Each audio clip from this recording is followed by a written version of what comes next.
We start tonight with breaking news about the president fighting back after 2+ years of nothing but complete and utter cooperation. 1.5 million documents handed over. Every single person in the White House encouraged to cooperate and speak with Mueller and Congress. Not one time did the Trump White House invoke executive privilege. Not once.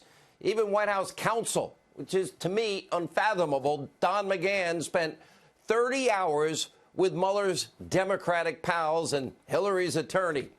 Now the president's saying enough is enough, and today the president did finally say enough is enough by exerting executive privilege over all aspects of the Mueller report, and the White House ordered former counsel Don McGahn from testifying before Congress. They already have 30 hours.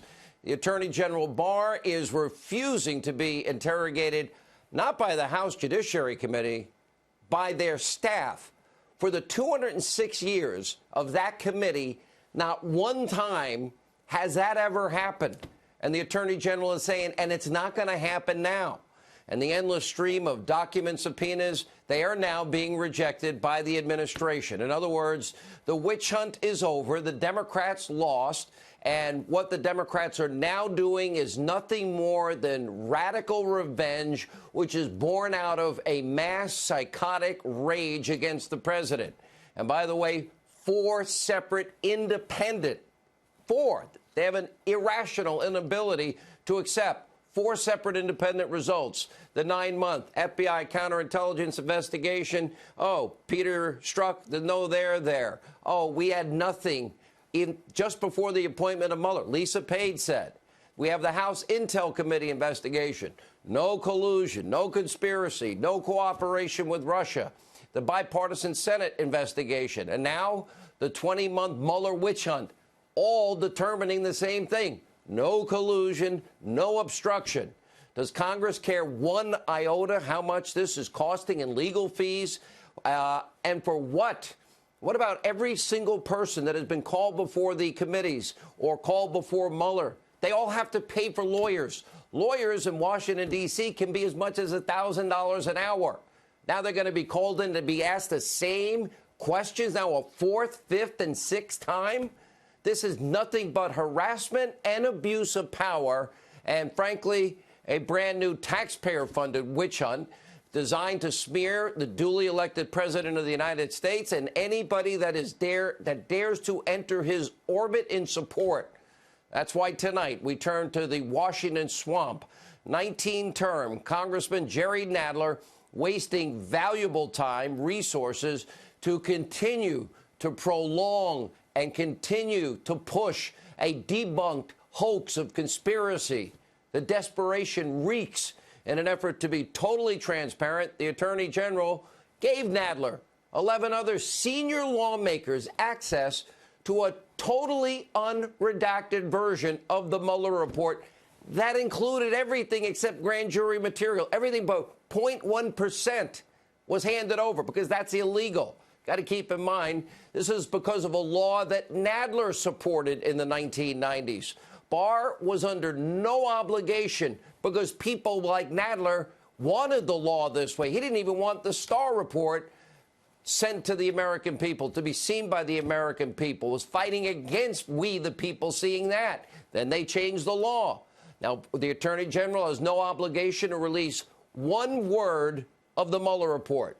But still, the Attorney General Barr, well, unredacted, classified information, ongoing case materials, other publicly withheld content that might reveal sources and methods, the whole entire country was able to see. The Judiciary Chairman, Nadler, and his fellow Democrats all refused to actually take the time and see the unredacted version. Go see the whole thing. Instead, today, Chairman Nadler's circus voted to hold the Attorney General in contempt of Congress. And according to Nadler, this is all about Barr's decision to defy his subpoena, which demanded that the unretracted Mueller report be released to the full committee. Well, Ranking Committee member Doug Collins, who will join us in a moment, pointed out that Nadler once claimed that a subpoena was, quote, a powerful and coercive tool only to be used when attempts to reach an accommodation with the witness have reached an impasse. But during the hearing, Chairman Nadler on his high horse in his circus committee. Well, he said the subpoena was merely intended to start a dialogue with Barr's office. Oh, that's new. Let's start a dialogue. Here, we're going to subpoena you, and we'll have other members threaten the sergeant of arms to put you in cuffs and drag you to the committee. Take a look. The subpoena is written as the beginning of a dialogue process, as the beginning of a process to talk to the Attorney General and to the Department of Justice, and ultimately to go to court. But it's designed to be the foundation of a dialogue and is not designed to force our hand in what we insist on in court. This is not the first time that Nadler and his circus have been caught totally, completely, utterly contradicting himself. As it turns out, Nadler has one set of standards for his good friend, Bill Clinton. Remember him? Bill Clinton, the Starr Report listed 11 separate felonies committed by Clinton. He lost his license to practice law. He did pay Paula Jones almost $1 million. And yeah, he was impeached. Yet Nadler has a whole other standard for President Trump. So, you know, just like Democrats care about collusion, but not if it's Ukraine and Hillary. They care about obstruction, but not Hillary and her deleting subpoenaed emails, 33,000 bleach bid and hammers and SIM cards removed. They don't care about that. They care about, I believe, but only for a high school student, Kavanaugh, not for the lieutenant governor of the Commonwealth of Virginia. Selective moral outrage. Anyway, watch this. It is the culmination of nearly 3 months of requests, discussions, and negotiations with the Department of Justice for the complete unredacted report by Special Counsel Mueller. Somebody, the staff of the Judiciary Committee, perhaps the chairman and ranking minority members of the Judiciary Committee, is going to have to go over this material, at least the 400 or 500 pages in the report, to determine what is fit for release and what is, as a matter of decency and protecting people's privacy rights, people who may be totally innocent, third parties, what must not be released at all. Do you think the president obstructed justice? Yes, I do. It's very clear that the president obstructed justice. We must not overturn an election and remove a president from office, except to defend our system of government or our constitutional liberties against a dire threat. We have to protect the rule of law, and that means we have to investigate and hold hearings and lay out for the American people if the administration is involved in abuses of power or obstruction of justice. The American people have heard the allegations against the president, and they overwhelmingly oppose impeaching him. They elected President Clinton.